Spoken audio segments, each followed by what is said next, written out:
Yo, what's going on? This is Relaxing OG_Jackson, and I am back with my friends yet again, and we have a special guest with us today. Somebody that I'm sure people want to hear from. This is somebody that we've definitely listened to in the past. We've enjoyed his music. We've enjoyed his career. People we have with us today, Charles Hamilton. How are you doing today, Charles? Alive and well. What's going on? Not so bad. Not so bad. Not so bad, man. Top of the year, man. How's everything going for you so far? Well, I mean, I've, ups and downs, but so far I'm holding the year down my own way. You know what I mean? Instead of dropping shit because I got hot music, I'm taking my time and giving you micro doses. Okay, that's what's up. Nah, there's nothing wrong with that though, man. It's like just a little bit at a time. Keep them just when they're coming back for like more when they come back to listen to your music. So now, how are you feeling, man? How's everything been for you? Like in the last few years, how's things been for you during I would say the pandemic, and just how's everything been for you lately?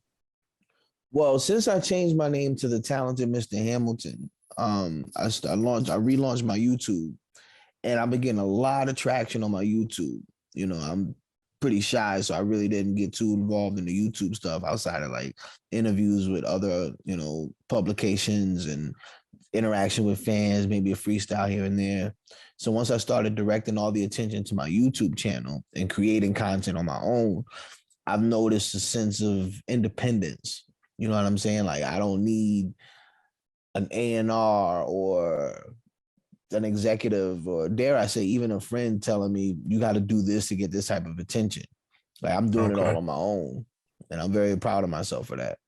And so the last few years been a lot of hard work, but this year I plan on smelling the roses from about 2020, 2019 up until this year. That's what's up. Hard work paying off, for the future and whatnot.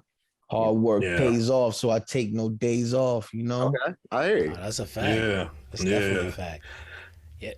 So even like just with like going through like just that, like from what it sounds like, going through that new process of like building up your YouTube from like just, it sounds like from an independent standpoint now, and kind of just curating it for yourself. Like what would you say is like just some of the biggest takeaways you've had so far from that? I mean, it's hard work. For me, producing, writing, recording, mixing, mastering a song, it's second nature. So to go from, perfecting a song to now having to do the video, to have to find the artwork for it and all that stuff, it's a whole nother grind. You know what I mean? Like I don't know if you know, but I would make albums with no cover on it until my Star Chasers to make a cover for it. Okay. You know what I mean? Okay. Now I'm finding the artwork. I'm doing the artwork, or I have a Star Chaser, in particular, Chris Rivera. He'll do the artwork, and it's interactive, but it's a lot of hard work on my end because I gotta conceptualize what I want to see the image to be, and then convey that message to him. So even in dealing with audio, I'm still dealing with the visual. Do you think that doing all the work by yourself and with your team, like, does it make your art more concise by the time it's done? Oh, by the time it's done, I'm sick of it.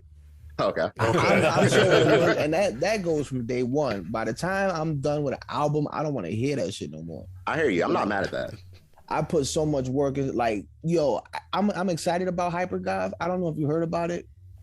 Yeah, I'm excited about it. Listen to it. Yeah, we definitely checked it out. Man, I put so much work in on that album. By the time I was done in about May of last year, I don't want to hear this shit no more. You know what I mean? Because it was just like, I know I killed the bars, the beats are fire. The only complaint would be the singing. And that comes from that's more of a theatrical standpoint. That's fair. Yeah. You know what I'm saying? How alive are you supposed to be as a goth listening to Curtis Mayfield? Okay, so I hear that. So that's an interesting take. Now, do you shoot your own videos too? Because you said that you do everything on your own. Does that include music videos? Well, my video is more like, work with me here. I'm trying to find another way to say it, but more like psychic interpolations of the song. Got you. So Okay. if you've seen the video for the Nightmare, not the Nightmare before Christmas, Extinguished. I have a song called Extinguished on my YouTube. That was communication out nonverbal between me and DJ Jazzy Jeff while he's DJing. So I'm Oh, okay. rapping about what he's doing. I'm rapping about DJing as DJ Jazzy Jeff, but that's not any of the lyrics at all. And DJ Jazzy Jeff wasn't DJing the song, but the, dare I say, illusion was he was scratching to that song. You're trying to put us in the mindset as if you were Jazzy Jeff actually mixing, Exactly. having the experience. Exactly. So like something like that, like where does that come from? Like just as an artist, because creatively speaking, that's not something you always hear artists being able to do. So like where does that come from just artistically? Well, everything nowadays, not even nowadays. That's another point I got to make. Everything has been hinging on belief. Okay. Let's talk about Bambi, for example. The movie? You know that there's a bunch of hunters in the woods. You know that they clap deer. Yeah, I'm sorry, I'm so insensitive. No, you're fine. But No, you they take out deer. You know that they Yeah. separate families, and you can compare the hunters in the forest to the slave trade. Just off the immediate go. But the story is about a young deer. And that young deer was very fledgling in the beginning, is trying to run, keep itself safe. But you believe that Bambi's going to be okay because it's Disney. Yeah. And Disney wouldn't hurt your feelings like that. But in reality, sorry, go ahead. Believing keeps the movie going in a positive direction. But if you know how cinema plays on the twist and so on and so forth, your innocence may have blocked you from seeing the true ending of Bambi. Yeah. So, okay. Yeah. What I'm trying to do is get people to receive information without their innocence being torn away from them.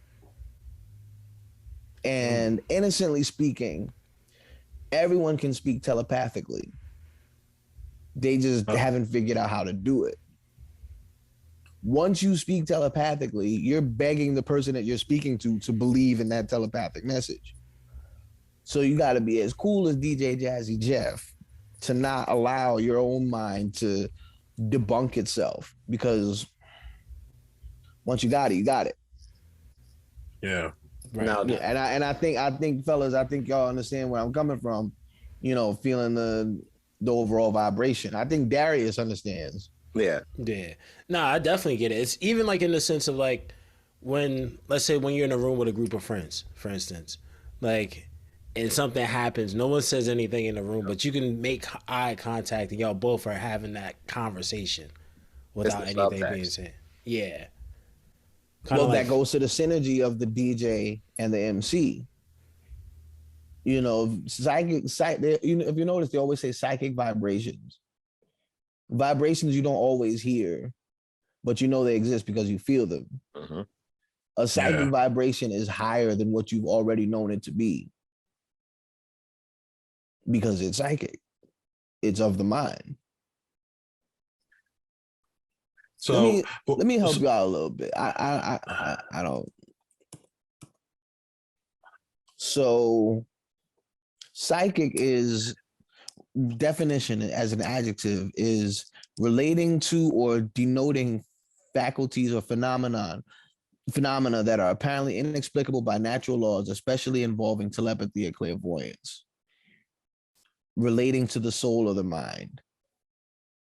So music like Curtis Mayfield, Isaac Hayes, Barry White, soul music can be attributed to predicting the nonsense in R&B nowadays.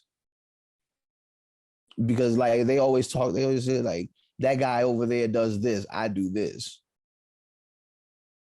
They know they got the vibration. They know they got the vibe.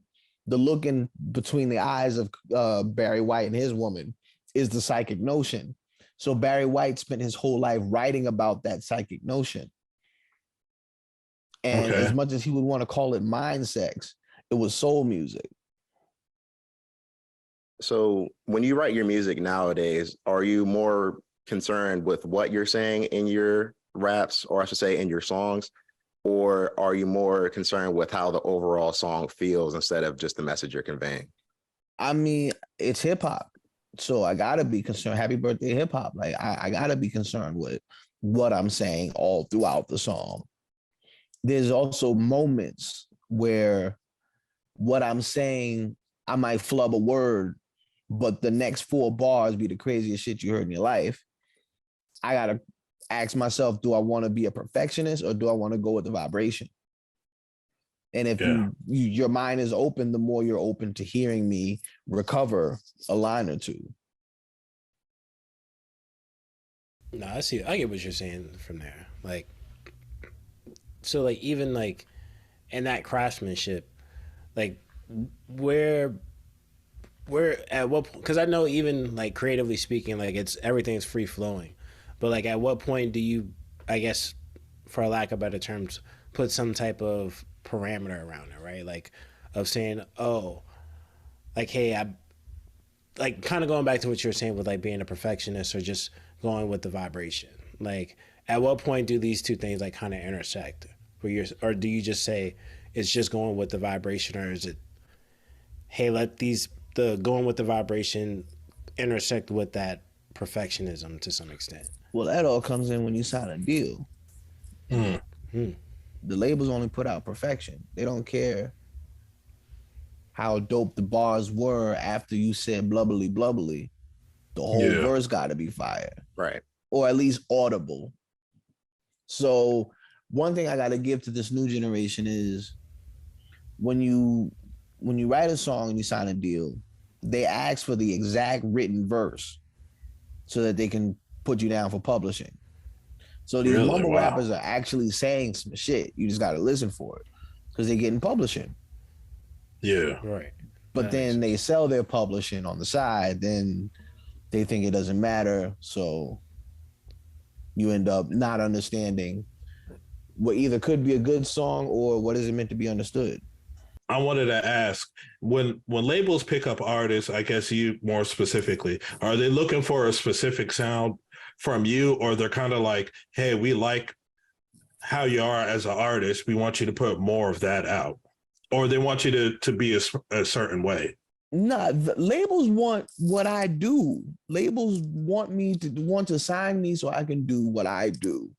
Okay. And part of the problem was with my previous deal was management signed Charles Hamilton, the artist. They didn't sign Charles Hamilton, the artist, producer, musician, engineer, all the titles that I have. They only signed me as an artist because they couldn't afford the production. Okay. And they didn't believe in the production because they were from the UK.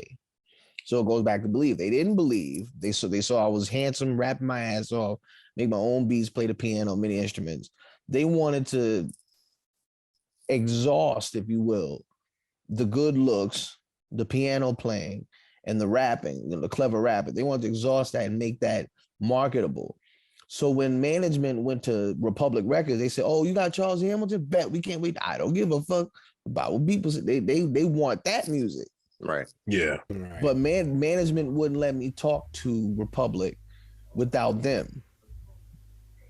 So Republic was dissatisfied with the EP and the LP. Management was satisfied, but can't figure out why Republic ain't answering their calls. Okay. And I had to make an EP and an LP while I'm on several medications, depressed, living with mom, like not making the kind of music I want to make, no weed. Like it was just like a whole bunch of stumbling blocks in my path. I still knocked it out, but I'm not interested in being in a position where I'm not trying to be a subordinate. Yeah. Like if a label wants me, and there are a few labels that I'm talking to, if a label wants me, they gotta take me as I am. So where, if anywhere, do you think that you fit in the music landscape today as far as rap and hip hop, or do you think you're an outlier more or less? Uh, well, let me put it to you like this. Last year, the music business was on a quest to kind of recapture that old thing. And instead of me rapping over every hot beat that came out, like Super Gremlins and whatever, like Big Lotto, Big Energy, instead of rapping over those type of joints, I stuck with Ninth Wonder, Alchemist, DJ Green Lantern, DJ Jazzy Jeff, Korn, Jim Carrey with a sense of humor, Andre 3000. Like I stayed in my DJ Green Lantern. I think I said Green Lantern, right? Yeah. Like Columbine Gang. I don't know if you know about my blog, Columbine Gang, but those are my chosen influences. You know, there's a lot of controversy when you say Dilla's your main influence. There's a lot of controversy when you say Madlib is your main influence. This is like mad unnecessary questions. So I had my own influence circle of influence, and I did my thing repeatedly. Now the numbers might have been low, but I know for a fact that all it takes is 2 or 3 of the right people to watch one video, and you're out of here on the inside. Absolutely.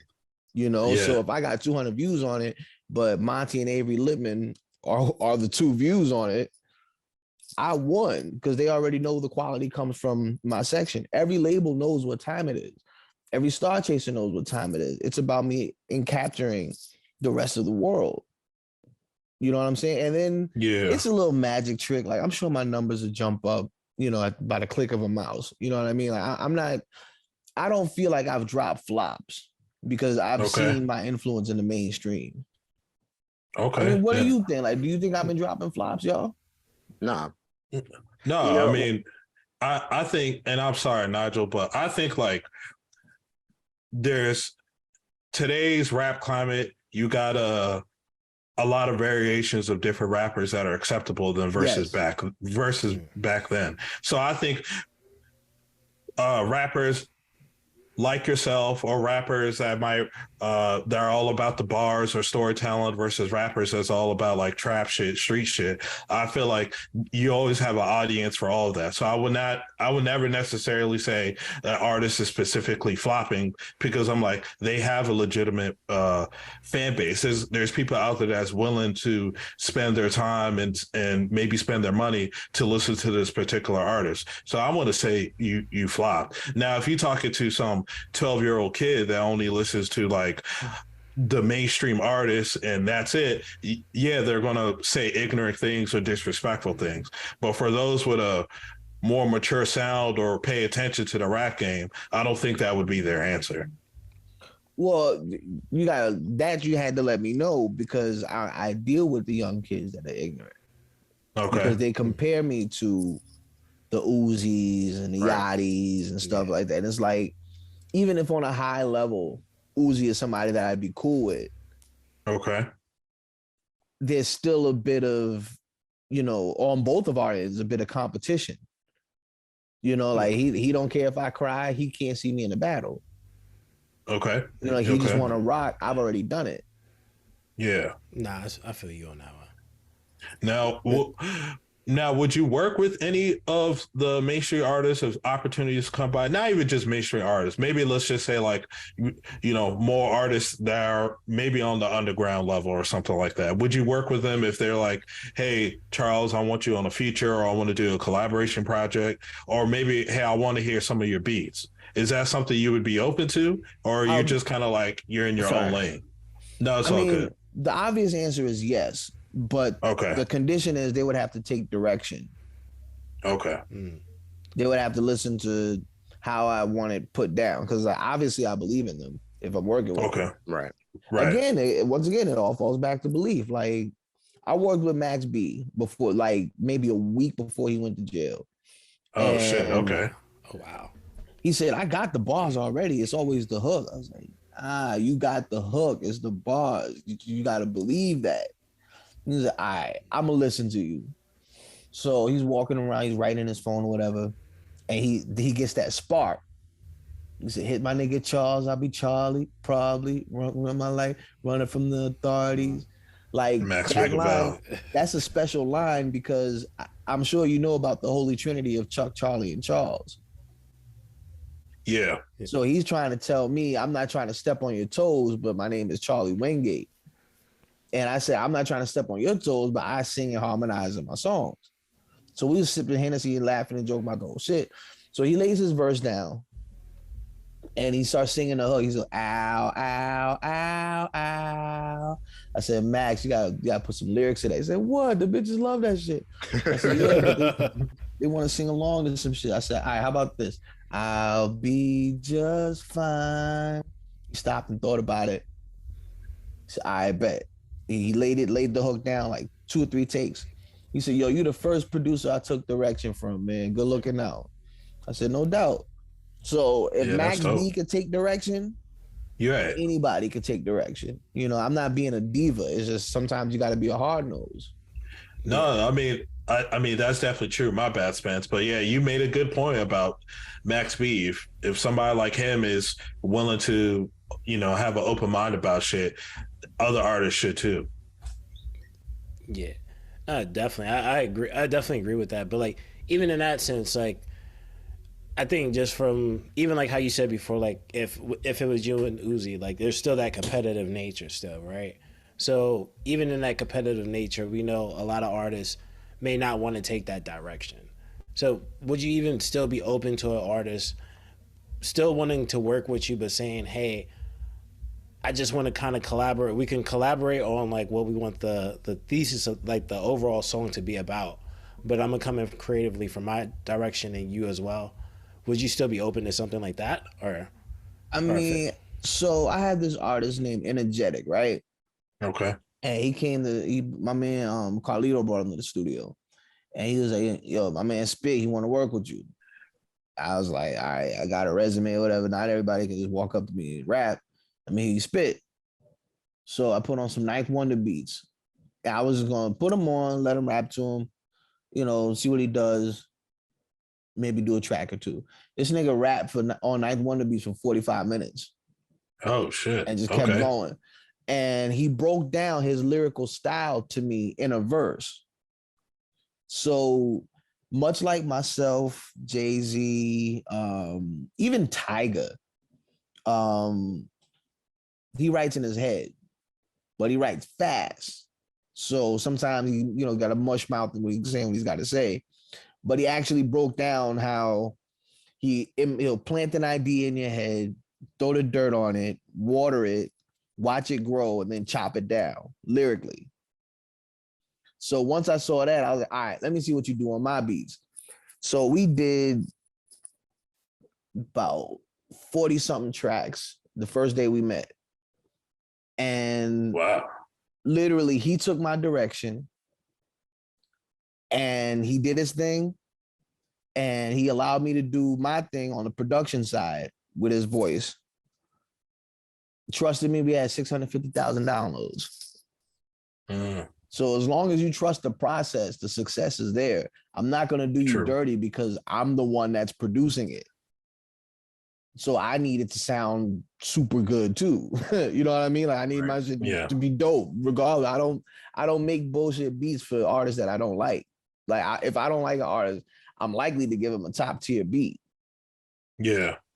So, you know, that might piss off a few of my constituents, but you know, I give people an opportunity every time to knock it out the park. So seeing as you like been around for like a bit of time and you've been making music for decades at this point in time, like for sure. How would you say that you see your influence like in the rap game now, and like who is somebody that you're closely paying attention to? I was paying a lot of it. Let me answer your second question first. I was paying a lot of attention to Young Thug. Okay. Because I feel like you gotta have a lot of balls to put yourself out there like that. True. Because off the name alone, he's a suspect. But he's actually a dope MC.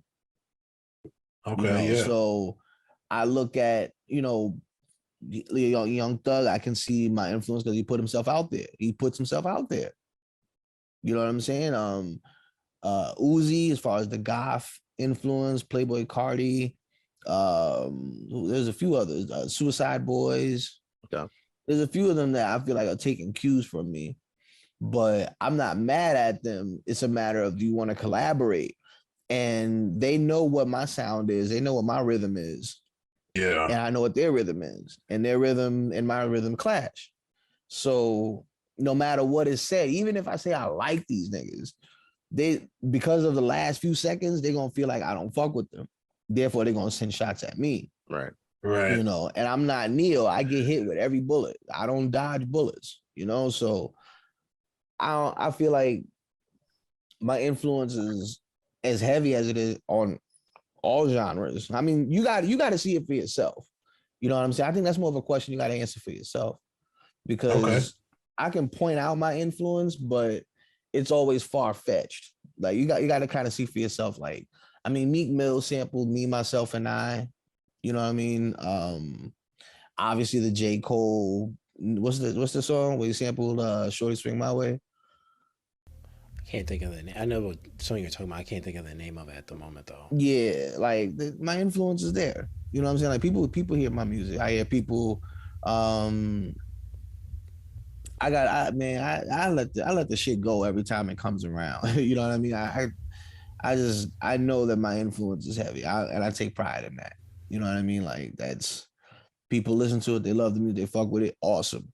You know what I mean? Like, just keep running up YouTube. Now there's a place where they can run the shit up at. And I got my Bandcamp, Charles Hamilton and the number 3.bandcamp.com. It's just charleshamilton3.bandcamp.com.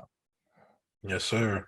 I would definitely say, you know, we see your influence through people, like, as I would say, definitely people put themselves out in the public eye, you know, a lot more nowadays.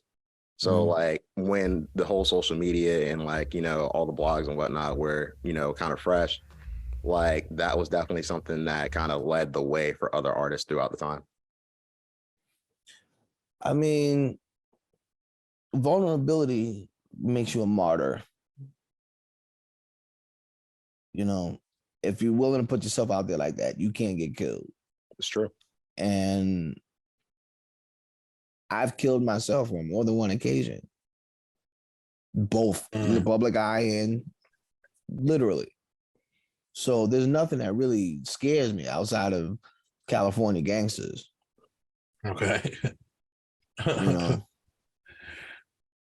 No, but is there a reason why the California gangsters is the only thing that terrifies you? Nah, they don't give a fuck. Them niggas don't give a fuck about nothing. Like, to have them on my side would be awesome.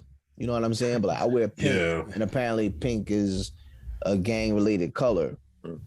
Okay. I'm not in New York to have, you know, my troops be like, nah, Charles, he peace.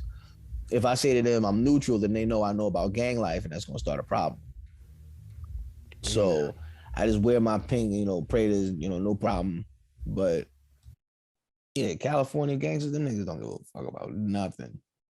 Yeah, I mean, it's understandable. Everybody, there's always something that can have you a little bit more apprehensive, you could say. But like, even outside of just that, though, like, I know, like, just how you're, just from what I'm hearing in terms of like where you are and like what you're doing now, like even like with the music that you're making currently, right? Mm-hmm. Do you feel as though like the music, and this is coming from like just as a fan, because like I've told people before, like I think when you dropped Outside Looking back in like 2008, it was like the only thing I listened to like that whole summer, because like I was just having like this camp that I was at. So like I know even from that perspective, like songs like Pure Imagination, I think of, where there's some sense of transparency like in the music. Do you feel as though like the music you put out today is still has that transparency, and like just where you are, based off where you are right now in your life? It's transparent to those who know. So let me say it like this. Pure Imagination was about one girl in particular, but I was able to serenade many girls. Now that's not to, you know, talk about being a player, but I was talking about being in my high school studio and spending the night overnight and not having nobody there with me.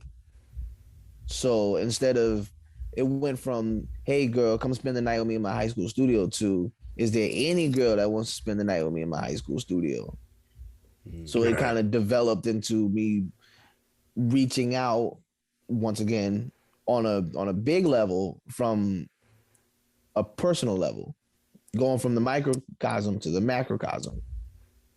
So with my music nowadays, depending on the song, I'm talking to somebody in particular, but I'm doing it on a global scale. So if I'm embarrassing you, you're telling on yourself by making a move.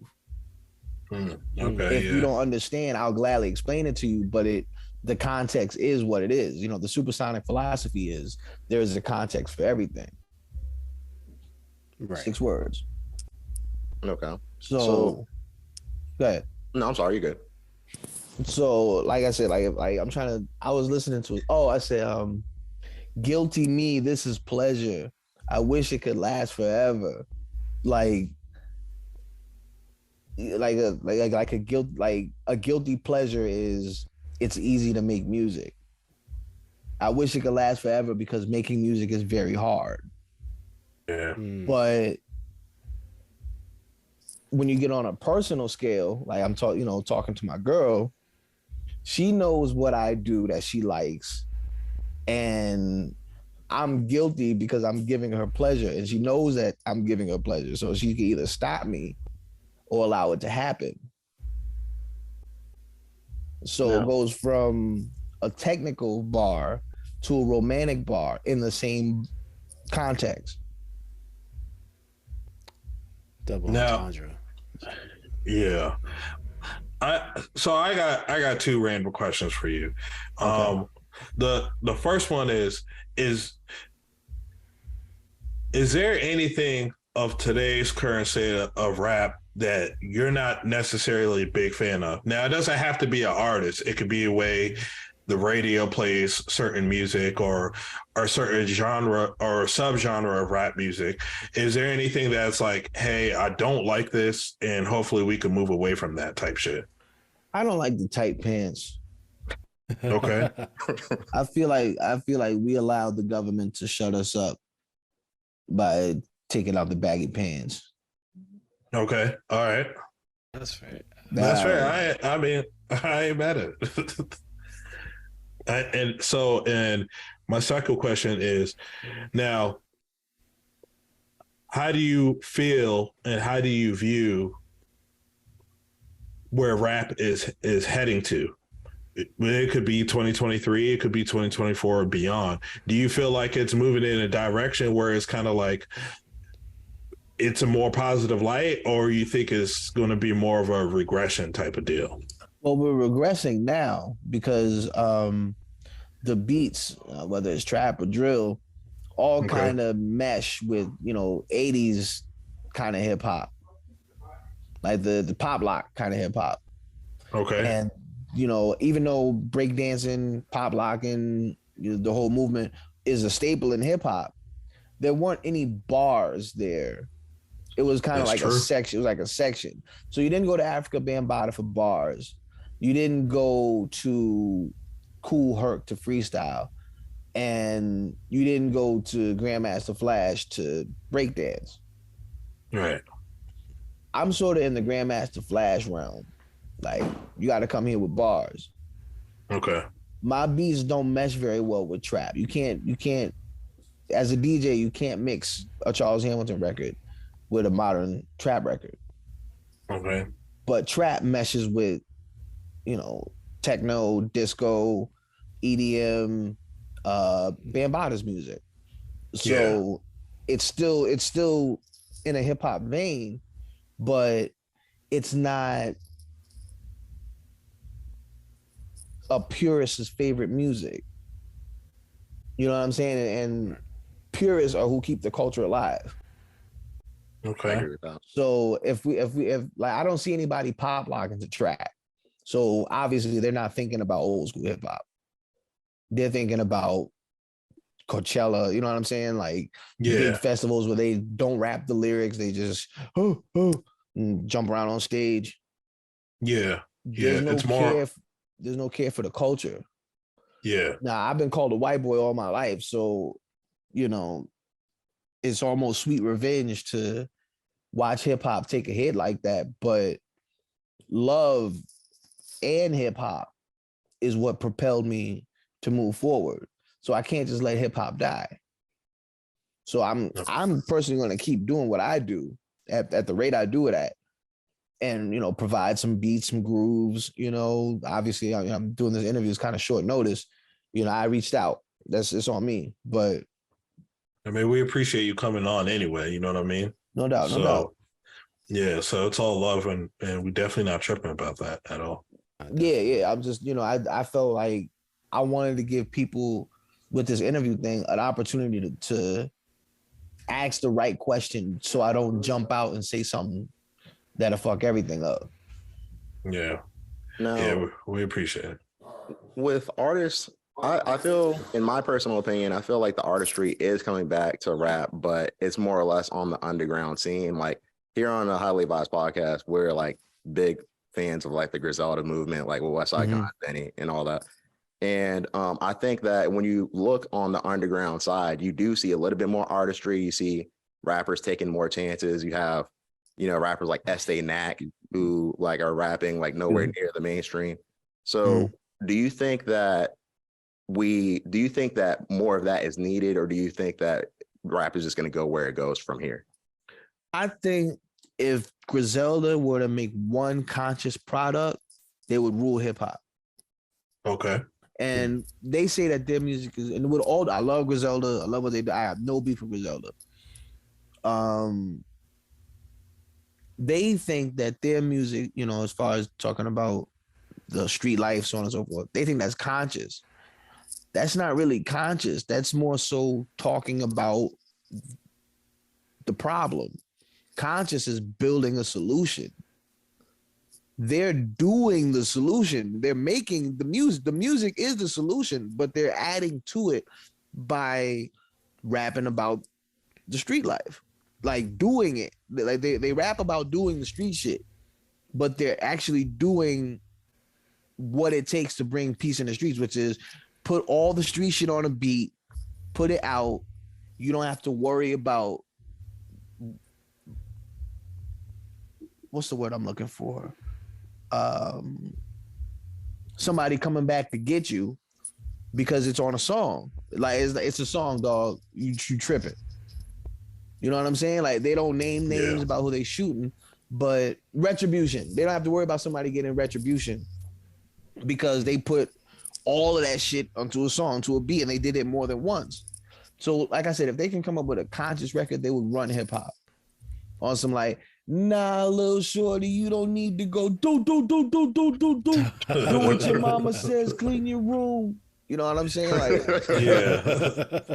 that just off the reaction from here, you can tell like people would really indulge in Griselda if they reached out to either the next generation or even this current generation. Be like, nah, don't jack Griselda swag. Do. You know what I'm saying? Like if they were to present themselves in such a way, if they were to be gentlemen about the street shit they do, they would go a lot further. They're only known as a street group. That's a fair point. Yeah. I mean, I'm not, there's nothing in media, in music or anything that puts them in a different light other than three street niggas who got money. Yeah. There's nothing that says it. You're right. And it's a sad trap that they fell into, but they fell for a trap. Well, I know we were talking about Griselda, and I know you had stated how if they made a conscious album, it would be one of the greatest things in terms of hip hop releases for them. Yeah. But so the question I have to that though is, and I think from someone that's been in the industry, you probably have much more insight than someone that's just a fan from the outside looking in. Do you feel as though even if they were to make some music like that, or even let's just take it outside of just Griselda specifically, just in general for artists of that are in that lane, if they made something that was of a conscious effort, do you feel as though like the reception would still be that high just because of what the consumers used to being, or what the consumers used to being fed. Well, no, but that's why I pointed out Griselda, because one of Griselda bears a scar of the street life. You know what I'm saying? Conway. Yeah. Got it. West Side Gun, his voice is so unbelievable that it makes you want to test him, and that's why he's as aggressive as he is, because that's his West Side Gun, his voice. You know, and Benny the Butcher, he's just the hot spitter. So if I see Conway as the lead, Conway's the leader, West Side Gun is the artist, Benny the Butcher is like Rookie of the Year. This is just the original roster, not even looking at who's on it now. Right. So if Conway were to say, yo, we got to get kids off the streets with the quickness, and West Side Gun says, yeah, we going to do it like this, and Benny the Butcher picks up on what West Side Gun does and executes it, we would actually have clean streets, because people would either be inside downloading Griselda music or outside picking up the bullets. I mean, it sounds more complicated than it really is. I mean, Fab went conscious with the Soul Tape series. Yeah. Yeah. You know, and he was successful. Shit, it was just a free download. Yeah, that was a classic time, man. You know, like you got to decide for yourself whether you're going to live by the sword or die by the sword. Because ultimately you're going to fuck around and fall on the sword. Climb through the mountains. So even like just hearing that, right? Like from the aspect of either you have to live or die by the sword in that nature. Like just thinking just off the top of my head, like just in terms of like the younger artists, like would that just be more of like the messaging that you would have for younger artists that may be that may hear this and say, oh, what can I gain from this conversation with Charles Hamilton based off his experience in the industry? I mean, my hard work paid off. You know, like I know why I'm not famous. You know, I didn't miss my opportunity. I damn near gave up my opportunity. You know what I'm saying? Because I saw certain political moves that disagreed with my spirit. Okay. So I would rather be as true to myself in this interview right now with no, Billboard fame than past where Drake is and y'all niggas calling me a your podcast. We definitely you feel me? You would never have to worry about that, man. Yeah. I see where you're coming from, but yeah, I see where you're coming from. Yeah, I see where you're coming from. Not from us. Yeah. It sounds like it's more about, at the end of the day, you want to have that integrity. Just as absolutely. Absolutely. Yep. I didn't mean to cut you off. I just like integrity is something that, like, whenever I would get in trouble in school, Mom would make me write 5-page papers on character and integrity after she whooped my ass. Okay. So I would write 5 pages front and back on integrity, character. Who do I know that has character? Like, what does it mean to have integrity? And these things really stuck with me. I wrote my ass off. You know what I'm saying? Like, I had to get back to my PlayStation, but I wrote my ass off. So what would you tell a new artist that's trying to sell a new, sign a deal with a label? Would you tell them, is there any pointers you would give them, or would you tell them, hey, go independent? That's your best option for today's climate. If you end up in front of a label, have a lot of music. Okay. Don't let one song determine your heat, because if you make that one song and they love that song and they say, we need another song because we're going to put out a vinyl, and you got to make a song either just like that or better, you're going to be under pressure from the label, under pressure from your producer, under so much pressure, you might fold. And fuck around, the record might not be as good as the record they want, and you might lose your whole deal. So stack up your records. Like, all the energy you got jumping around on stage for that one record, spend all that energy in the studio and create, and have a stock so you can show them your work ethic. You're ready to go. Dude, when you sign to a major label and it's time to go on tour, there's no excuse. You can't oversleep nothing. So limit the excuses. That's what I would tell somebody. Limit the excuses. So, going back to some of your music, you recently put out Hyper Goth, and I was just wondering, like, what was the inspiration behind Hyper Goth, and how would you say, in your opinion, like how that music compares to some of your past music that you put out?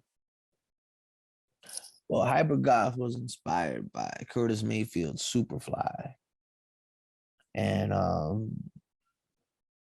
whenever you get excited and you have to quiet your excitement really quickly because you're in the middle of something, that's Hyper Goth. Like, oh, never mind. That's Hyper Goth. That's fair. So I would wake up in jail from a dream where I'm free. And I would get out of bed excited and like, damn, I'm still in jail. Right. So that feeling, number one. Number two, Superfly, Hyper Goth. You know what I mean? Like if you would have to watch the movie Superfly to understand who Superfly is or who the figure of Superfly is. And listening to the album, you'd have to understand that I understand who Superfly is. And I'm saying I am the Superfly of goth subculture. Not to say I'm flashy, so on and so forth, but like to ruin the movie, Superfly is the drug connect. And Youngblood Priest is the fly nigga on the block who's selling the drugs. But he's not as fly as the dude who sold him the drugs so that he can go sell the drugs. And you never see the connect in the movie. And Hyper Goth, all of the gothic poetry that I'm spitting, you've never heard before in your life. You might have heard similar words, but you've never heard the poetry in your life. And going back to the psychic vibration thing, I really went in as far as communicating with Curtis Mayfield back in 76. And there's 2 James Brown flips, like communicating with James Brown. I'm communicating with the dead. Okay. So it's, Hyper Goth is deeply spiritual. It's a good foundational album. If it's somebody's first time listening to my music, I would recommend Hyper Goth. Okay. Wow. Okay. I think some of the bars on there are out of this damn world. Like, if I could quote some bars for you really quickly. Yeah. I said, glory is gold, the story is told. Ain't no one on Maury no mo. Isn't it funny how maturity reigns and I've been doing the same thing? Now, who knows what? I do too much. You know what? In you know what goes my foot or slipper, glass, look at the past. Now, the second track on the album, I said, born and gave birth, crazy, ripping the purse apart. I'm talking about literally demeaning myself as a male figure in order for people to come closer. Not like that's me sharing my vulnerability. Like I'm tearing myself apart so people can come closer. So I am my own gothic sacrifice. Okay. So that the song I was just spitting, strangely enough, is me seducing an ex of mine, of whom may or may not have had my baby. Okay. So I said, the glory is gold, the story is told. Ain't no one on Maury no more. Like, I'm not guessing that kid is mine. I believe that kid is mine. So there's no. Yeah, I get it now. Right. I get it now. Yeah. And that goes back to your transparency where you're saying if you get it, you get it. Right. And if you would have to keep listening. And then, so I do magic. So a lot of it is revealed. There's a particular spell I use. And I use it more so in my hooks. I'm not cheating. I add a little sprinkle to it. It's called Forget Me Nots. So it lingers a little bit. Verses, excuse me, say to my verses.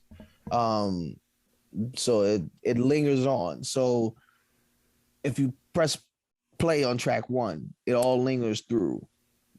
And don't you see Patrice Rushen playing the piano through your head saying "Forgive Me Not."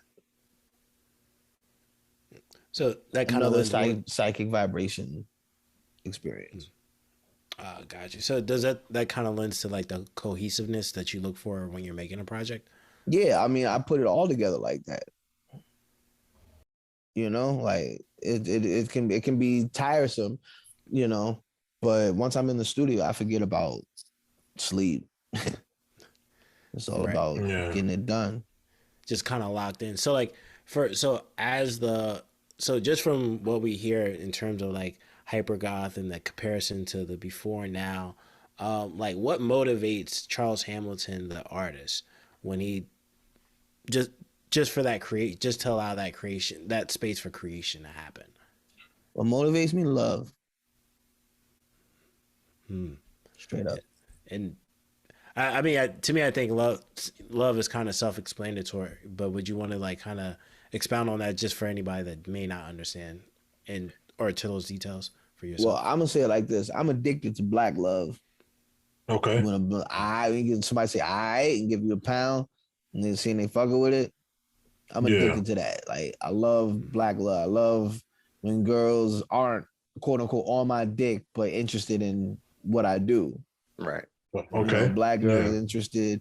You know, black boys like, yo, you my nigga. Like I love that. I love when older black people say to me, like, where did you find this record? I haven't heard this in years. You know, like younger black people say, I wanna learn how to mix and chop up like you. I love black love. I'm addicted to black love. I'll say it like that. Black That's I mean that. love. Don't take this the wrong way. Black people, don't cancel me. Black people, black love does not pay the bills. Okay. So white people have a kind of love where, hey Charles, I love your album. Let me buy 400 copies of it. There's no physical copies. All right, well, I'll invest money so you can put it on vinyl and I'll buy it all. You know what I'm saying? Like when they love something, they buy it. Spanish people are That's true. Spanish people are sticklers about the beat. You know, like when a Spanish girl loves your beat, you can do no wrong. And when a Spanish It's girl loves true. the beat, the Spanish boy wants to rap over the beat in their language. So I let them do it. That's That's love. That motivates me. You know what I'm saying? Like a white person having no claim over me except for a couple of dollars. And they know that I'm not aiming for those couple of dollars, but I need it. They pat me on the back and be like, for certain, it's cool. Here, just hold on to this. Give me a whole 20,000. You know what I'm saying? Like, that's love. Black people, I take this 20,000 I just got from white people, go over to black people and just buy up mad weed. Like, yo, I hit a lick. Let's And get on our smoke. back. And we all smoke. So what you hit this lick from? From Hypergoth. What? Yo, let's bump that shit. You feel me? yeah. Love motivates me, man. Asians still ain't get over me with Sonic. You know, I'm not being racist. Don't call me out. But So yeah, like, good. I want to ask you something about the whole black love thing, right? Mm-hmm. I'm pretty sure you may have a conversation like this in the past, but why is it that when we're talking about like the black community, when it comes to supporting rap artists, it's kind of more or less of a struggle versus white people or people from other groups and cultural backgrounds. I feel like when you go to these big shows, festivals, concerts, and stuff like that, it's usually like the white people are like the driving force for that artist. But with I'm not saying black people don't support black people. Obviously, that's a false thing to say. Mm-hmm. But why is it like the white audience is on the forefront of that support versus our brothers and sisters? Black people don't want to wait till you fall off. And enough people have fallen off in black people's arms for black people to be skeptical about it. Before, I'm gonna say this, then I'm gonna get to your point about white people showing support versus black people showing support. Before I called Eminem the GOAT, now he's my favorite rapper, don't get me wrong. I sat through about 4 or 5 albums of his. Now, everybody called him the GOAT after the Slim Shady LP. And if they didn't call him the GOAT, they were like, they were waiting for the next album to see if he's the GOAT. Here's Marshall Mathers LP. Everybody called him the GOAT. Eminem shows. Few people say that he fell off. Few people say he went hard. Because I didn't want to get my heart broken by a white boy, You know what I'm saying? Like this nigga just fell off on Dr. Dre beats. I'll be mad as hell if I devoted my life to this nigga and he falls off with Dre beats. You know what I'm saying? I Right. took my time to listen to it. Black people kind of don't do that no more. Like, oh, you on the radio? Oh, that's cool. Oh, you on TV? Oh, that's cool. Yeah, okay. I'll listen. Now they're streaming, so now they can listen to the music. But it's like $20. It was like $12 to $20 to buy a CD back when Eminem was doing music in stores. Black people ain't got $20 to spend every Tuesday for a new album, only to find out that this artist is bullshit. So it was more economical why Black people aren't quick to support. Because if Uzi had dropped, I can't think of like another hot rapper. Like Uzi, that I Just Want to Rock joint is crazy. It is. But that joint is crazy. So if he were to drop bars on EXO Tour Life and keep that hook, people would be more excited about this release. He dropped bars on this release, but it's to Baltimore, but it's a big hit. Yeah. So what are Black people gonna do? Are they gonna support it? Because he's everywhere now. I mean, Cardi B represented for her people. You know what I'm saying? Like she got nothing but Hispanic love. True. Yeah. You know, she represented for her people. Spanish people never had a Cardi B. You know what I'm saying? So there's no telling what their reaction truly is or was, but she went diamond. Yeah. So she dead don't have to do nothing more. But well-oiled machine. Right. That was her people talking. White people support Lil Uzi Vert. Black people have their criteria, of which Lil Uzi Vert hasn't met yet. Now we haven't, the unfortunate elephant in the room is Drake. You know, like, even if you don't like a Drake song, it's going to be a hit. Yeah. Easily. You know, and it's like, I remember when I called him in 2008 after I heard, I think, Comeback Season. And I wanted to do a trio between me, him, and Young Chris. Because I had to connect to Young Chris at the time. And he was buzzing, you know, outside of Jay-Z. He outside of working with Rockefeller, he was building his own underground buzz. So Drake was building a buzz, Young Chris was building a buzz, and I'm building a buzz. And I'm like, yo, not for nothing, we should start a trio and just shut the shit down. I produce or whatever, you know, like I got it. I can't because I'm working with Young Money, my single about to drop. I said, oh, that's all love, man. Much respect, much success to you. Yeah. And next thing you know, Best I Ever Had drop and nobody can reach him again. Right. So, I mean, that kind of flair to, you know, have everything he dropped as a hit.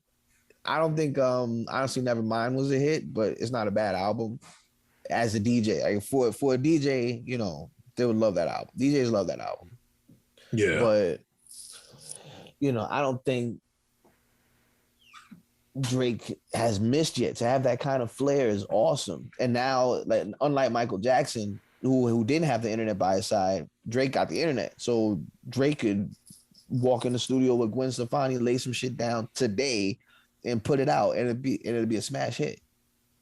Yeah. You know, Drake is benefiting from the internet. Yeah, quite a bit. For sure. You know, and I think Drake is finding himself in a bind because there's no seeing him. I don't think anybody in the game can see him right now. Outside of the ghostwriting rumors, like, I don't know if anybody can see him.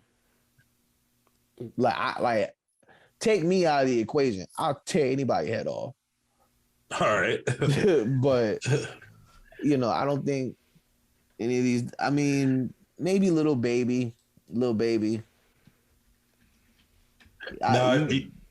are you saying Lil Baby because of like his popularity, or are you saying Lil Baby because you actually think like, you know, bar for bar, skill for skill, he can compete with Drake? Have you read Lil Baby's lyrics? No, I'm not gonna lie to you. I don't go on Genius or whatever and check Lil Baby lyrics. That little nigga crazy. He's dope. Like it's kind of like an inside thing. Like Okay. once you here we go. Like once you understand the trajectory and the overall process of writing that he's doing, it'll blow you. You'll be like, bravo, bravo. I can say that I do. He's doing what I do, except I don't write and I'm more articulate. Okay. So, but he's doing some slick shit. I might have stopped doing it in like 2013, 2014. I just started meshing all my styles together and just made this big ass like spirit bomb. I was watching Dragon Ball Z for the first time yesterday, so I'm like amazed. But For the first time? Yeah, I couldn't get into it. Like ever. Really? I couldn't get into DBZ. Oh, nah, shit. man. That's crazy.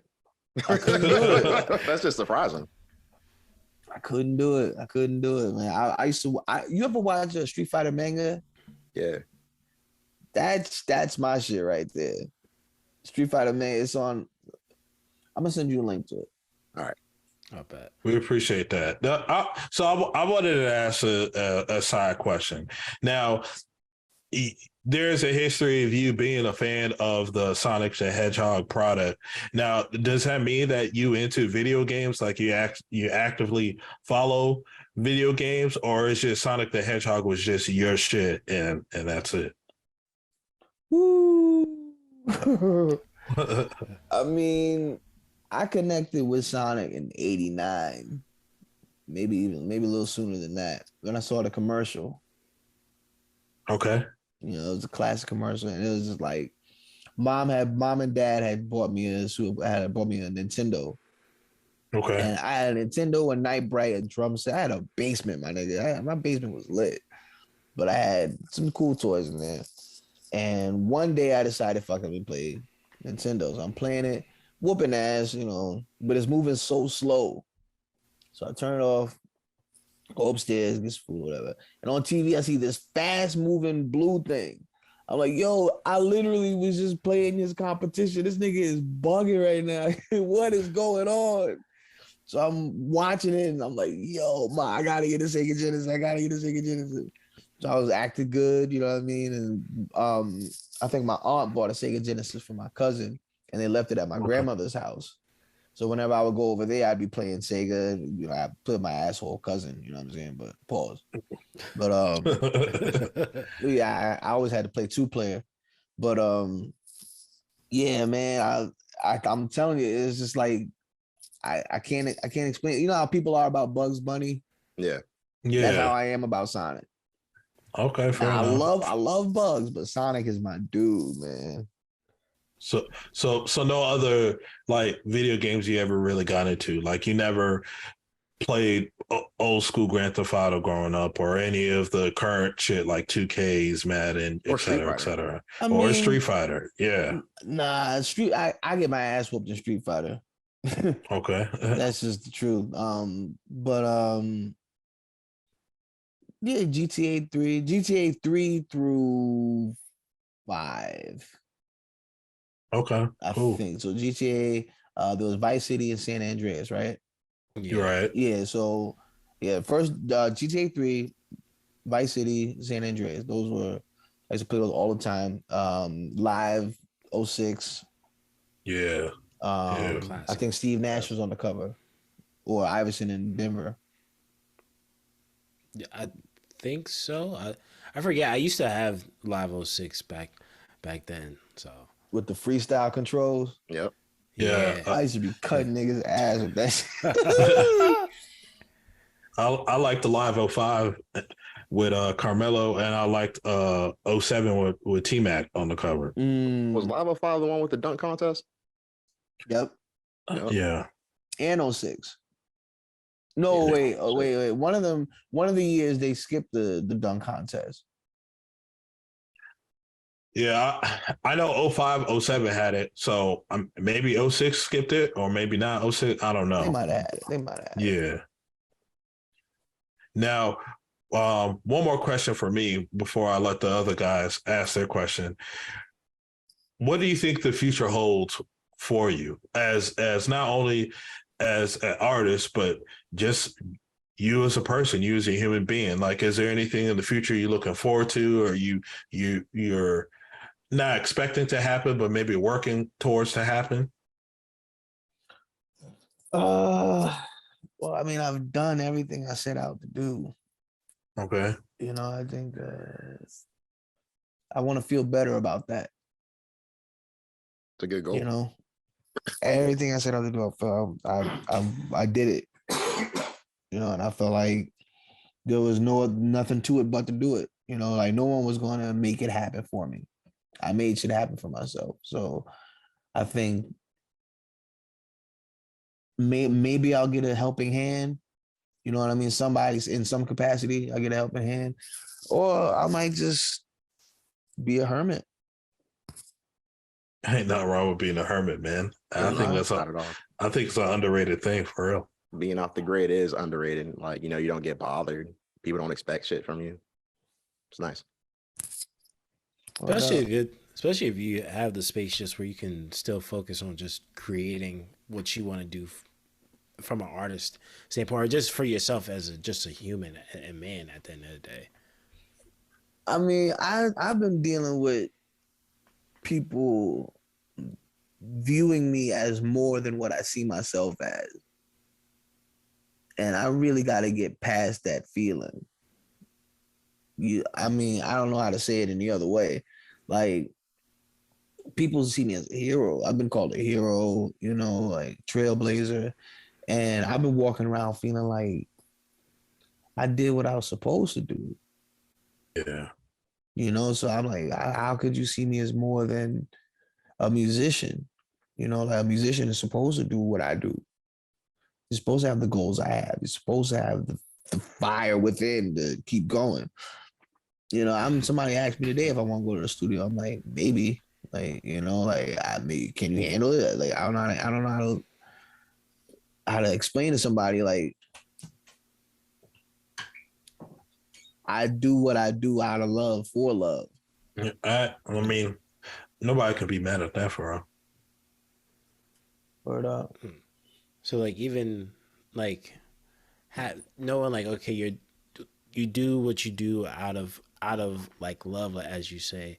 Like, do you feel as though just with everything that's happened, like, just, and this is just kind of a side question, but kind of somewhat relating to that, like, just based off everything that you can look back at as far as like your career, the personal like battles and the uphills and the hurdles that you had to jump through, like, especially where we are today, do you feel as though a lot based off what you went through then, how do you think you would have fared today as an artist if you were coming out as an artist today?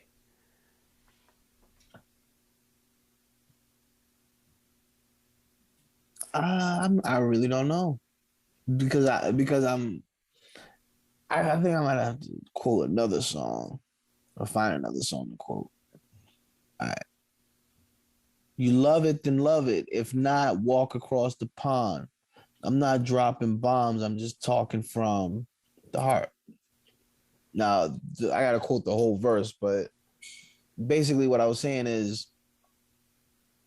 the person who can express all of what I'm thinking, saying, dealing, doing with, the person that can't express it has the same ability. So if I allow that person to come up and express all of what I'm feeling, then I have nothing more to say. There's no purpose for me. That person can be found all throughout hip hop, whether it's Drake, Childish Gambino, you know what I mean? Like that silver element. So it's like, if I show you love, I'm killing myself. If I don't show you love, I'm causing resentment. All I'm trying to do is get my story clear across to everyone. And the music, the instrumental, is going to be what draws you in. So if that kind of love affair that I'm talking about could be accepted in the mainstream or dealt with in the mainstream, then I'd probably be successful. On the flip side, there's Jay Dilla. So the more soulful my beats get, the more the Dilla comparison comes in. The more people say, "Oh, you fake Dilla, fuck out of here." My lyrics already aren't aggressive enough to deal with that. You know what I mean? So Yeah. it's an inevitable. It's inevitable. It's going down. It's a quote Pharrell.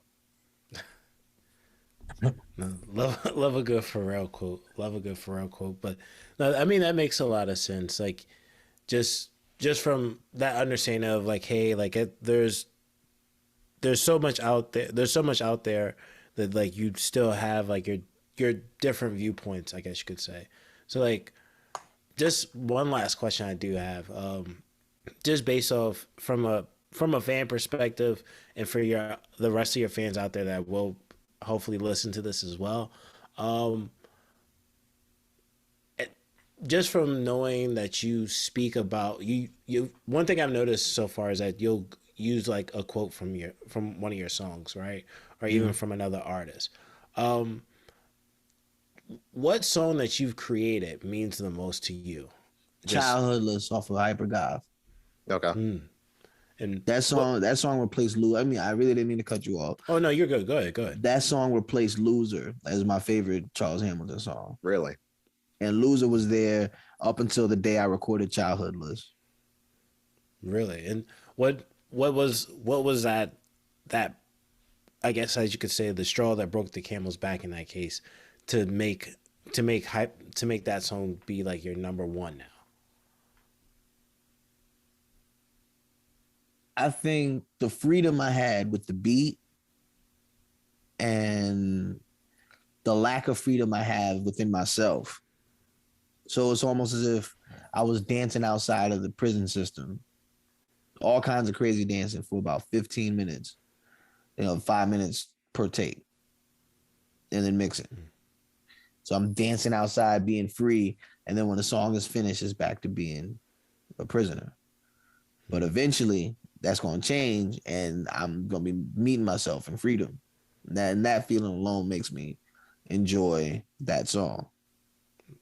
So hold on, quick question, just to clarify. So, and I just want to make sure you're speaking. Are you speaking from a literal sense, or you're speaking just theoretically speaking? Like, did you make Hypergoth while incarcerated, from my understanding, or From the halfway house. from the halfway house? So here's what happened. I caught a domestic violence case with the Star Chaser. Love her, miss her very much. Moving on. Got locked up. I got invited to a program house while I was locked up. So I'm in the program house now. While in the program house, I set up a GoFundMe to try to book a studio so I could record an album while I'm in this situation. Right. It's called Hypergoth. And I give all the details. And I raised I think the goal was 500, 600. And we ended up making 2,000. So, booked me, Chris Rivera, booked the studio, flew out, some Star Chaser, got into the studio, and it was their first time in a studio. So I'm showing my Star Chasers how I do what I do and showing them the difference between the music you've heard before this one and this one is professionally engineered. So this is Charles Hamilton production, Charles Hamilton bars, Charles Hamilton everything except for the engineering. I don't want no complaints about the sound. So with everything being in sync, I put it down for Childhoodless, and I really feel like that's like one of my favorite songs of mine. You know. No, that's. I mean, when you kind of give that breakdown now, it gives even more like it clears up the understanding as to why why it's one of your more favorite songs now. And it's also just from hearing your story, it's good to hear that being able to put out like the GoFundMe, you were able to get that support, and also it lets you know like, hey, there's people out here that still want to hear Charles Hamilton. Absolutely. Man, I want to believe it. Here we go with belief. I want to believe like the X-Files. You know? Yeah. I'm telling you, I go through ups and downs all the time. When you know you don't know no. Let me repeat that. When you know you don't know no. There's always a Yeah, possibility. When Right. you put in X that's amount true. of work, you don't the limit is beyond the sky, like higher than space. Nah, that's a fact though. That is a fact. I mean, we're essentially boundless to some extent in life. Yeah. I think it's just depends on the boxes we put ourselves in. And you get bound by signing a contract. That's an That's the obligation. that's the limit. Yeah. That's the limit. That's why I was like, I would rather be free and have things, technically provided for me than to sign to a label and they change their mind in the middle of a great day. You know what I mean? Like some executives are straight bipolar. Have you ever wanted to start your own label, maybe, or do that in the future, maybe? Well, that takes money. It takes a lot of Right, money, you know, right. because they got to get paid up front. Then you got to pay this for their studio time, pay for their producer, sample clearances, pay the engineer, got to pay for promotion, you got to pay for distribution. Like everything, they don't come out of pocket at all. They're treated like royalty. Now, I happen to know I treat people like royalty, but because I treat people like royalty, I treat people like crap. It's like, nah, you're not getting that kind of love from me. Like, you got to earn that. Yeah, fair enough. And yeah, so, it's kind of it's a little heartbreaking to some extent, but, if I start a label, I'm not quick to drop an artist. I'll drop an artist before I drop an artist. You know what I mean? Right. Yeah. If you know, you know. Nah. Nah, I can understand that. I mean, at the end of the day, it's business when it's all said and done, I mean, that's the unfortunate part, I guess you can say, in that whole process, because I'm quite sure artistically, you want to be what you want to be artistically and what you have to be from a professional business side. There's probably a gap in between there, and kind of going in that route, anything can happen. So I can understand that. Well, that's why I stay neutral. Going back to the LA gang scene, I stay neutral. Like I say what's up to everybody. Hmm. I can't say like I'm joshing around and I'm saying I'm scared, but I don't carry myself in a way to need to be scared. But you gotta be pure, man. You gotta be about you. You gotta naturally be pure. Think about that. You have to naturally be pure. If you my friend, hold on, Darius, I see that you are exuding what you want to say, so the words aren't coming out the way you need them to, but you actually have more to say about the subject matter, whether it's me or being free in the music business. When you sign a deal, it's like joining a gang, and they direct you to certain areas. If this gang record label doesn't get along with that gang record label, there's some money you might miss out on. And that gang record label may come to you directly, say, hey, we want to get this money, come fuck with us. There's a lot of politics that go on like that. I don't fuck with that shit. Yeah. I was on Interscope and somebody from Sony came up to me like, you have to leave Interscope. It's a bad deal. Like, nah, I can't talk to you. Like, it doesn't matter who you are. I can't talk to you. And if you are somebody special to me and you just made that move, I can't trust you anymore. Hmm. You know what I'm saying? Like, don't try to like outside of Jimmy's street moves, Jimmy is a great guy. Yeah. Anybody who Jimmy Iovine. Jimmy Iovine, okay. Anybody who says something to the contrary of that, I leave them alone. That's You fair. know, you got that's how you got I can't speak on what I haven't seen from Jimmy. I can't speak on that. All I know is Jimmy treated me fair. He presented me with the fork in the road and literally left me to have that problem. It's a great problem to have. Let me tell you the story. So Pharrell, I was just in the studio with Pharrell, not just now, but I was back 2009. I was in the studio with Pharrell, And Pharrell kept saying, Jimmy said, if we make a hit, you can sign a Star Trek. I'm like, why are you worried about the hit, Pharrell? You killing the session. Don't worry about this. Let's just make music. Like, nah, we need a hit. We need a hit. So we made Hyperspeed. And we go to Jimmy's office. And I played him Hyperspeed. And he said, oh, so what have you been working on? So I played him Sega music. You know that song, Sega music? Who do music all day? Who do music all day? I played Sega music. I played Hyperspeed, then I played Sega music. Jimmy says, the Pharrell produced joint is a hit. The you produced joint is a classic. What are we going to do? And I said, honestly, Jimmy, if you take a chance on the me produced joint, you might have a bigger hit. So, yeah, but it's a Pharrell produced record. Like, keep it real. Like, everybody, like, it's a Neptune's production, but Pharrell showed his ass. Like, Pharrell kind of went in on Hyperspeed. I gotta give him props on that. Like, Pharrell went in on Hyperspeed. He did his thing. I played little keys on there, but Pharrell did his thing. So, keeping that in mind, where do we go from here? Like, Jimmy, like,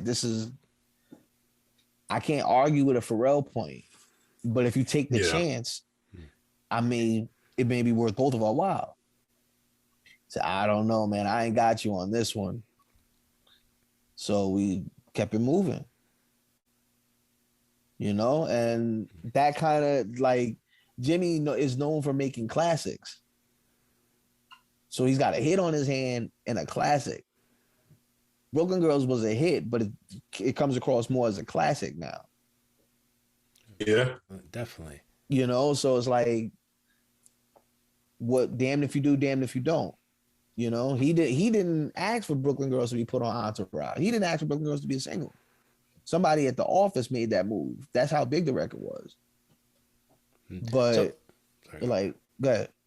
Oh, no, go ahead. Finish your thought. It's like my good friend is making classic music, but we need a hit. We need a hit. I'm like, my good friend is known for classics, but he needs a hit. My good friend wants a hit, but I got a classic. Yeah. So, that's a great hair pulling conversation. You know what I'm saying? Like, what do you do? But, I guess it turned out that he wanted me to figure it out on my own. That's what it looks like. I mean, Charles, like, this has been like really informative, honestly. Like, we found out quite a bit, like we've talked about like a hell of a lot of shit like throughout this interview. Is there anything that you wanted to say before we get out of here? I'm Harlem to the heart, but Ohio is my birthplace. So I guess that means I got that country bounce in the first place. It's genetic. I'm so nice, it's pathetic. My bars are so complex, I don't get mad if you don't get it. I'm not mad at it. I think we get it though. We get it though. Hey, I want to spit that verse for you. Like I want to spit this song for you. Like, yeah, do your shit, man. Go ahead. For it. Go for it. Spit your shit. All right, let me see where y'all at. Let me see where y'all at. This shit. I say, yeah, I go to sleep for a quickie. Immediately, I'm with Vicky. Keeping it secret against me is the secret, unfortunately. Supporting the Vicky of the biggest G next to me.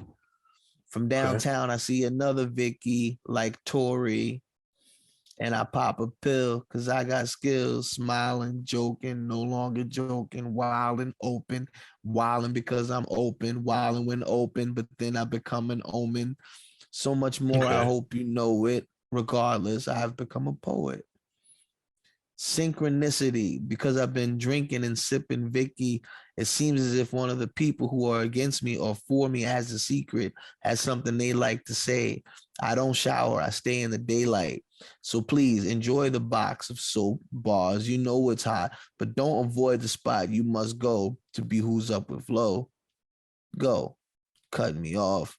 I ain't touching buttons, dog. I'm just saying what I must. You love it, then love it. If not, walk across the pond. I'm not dropping bombs. I'm just talking from. You get bit by a llama, your skin might not take the pain. Then again, there's honor, and I got a sacred brain. So I say what I may and save the pain for the refrain. Like the hook, I'm a good enough look. I'm not shook. You put it down, then I get it up. Like Maya or Rihanna. Just depends on if you like my fire. But don't stand next to it. Kind of do me how I brew it. You knew me, I knew it. Niggas jeopardize. Now I ride with the truest one. I like that, man. I fuck with it. Like, So how much for a Charles Hamilton verse if somebody's trying to get you in? you want some bars now? No, I'm asking for just the general public. How much for it? Oh man, 600 via Cash App. All right. Okay, yeah, man. Now, honestly, that's a fair price. Honestly, Facts. that's fair. Get on your Cash App, listeners. That's the one thing I will say. All right. You want to drop that Cash App, Charles? Oh yeah, And socials. cash tag THEPHENOM 718. That's that cash tag the Phenom 718. Okay. And my social, for now, youtube.com/the talented Mr. Hamilton. Listeners, make sure you rewind that part of the podcast and listen to his drops. Listen to, his Cash App handle. Listen to his YouTube handle. If he didn't hear it, make sure you rewind it again and listen to it again because he Cash tag the Phenom 718. Not 1718, not the Phenom 1718, the Phenom 718. See, there you go. Nah, that's what it is. And on top of it, you got a Twitter that you can give them also? Yes, sir. Twitter.com/Charles Hamilton. That's what it is, man. That's what it is. We're glad to have you on the show, man. It was great, definitely from a fan perspective, definitely from like just your core base. I'm quite sure when they get a chance to hear this, they're gonna love to hear how you've been. Definitely with the conversation we've had. So, this has been the Highly Advised podcast. We're about to head out of here, y'all. Definitely thank you for listening. Charles, thank you for coming here and doing an interview with us. Yes, sir. Definitely appreciative. We'll see you guys soon. You've been highly advised. We'll be out of here. Thank you for listening. We're out. Out.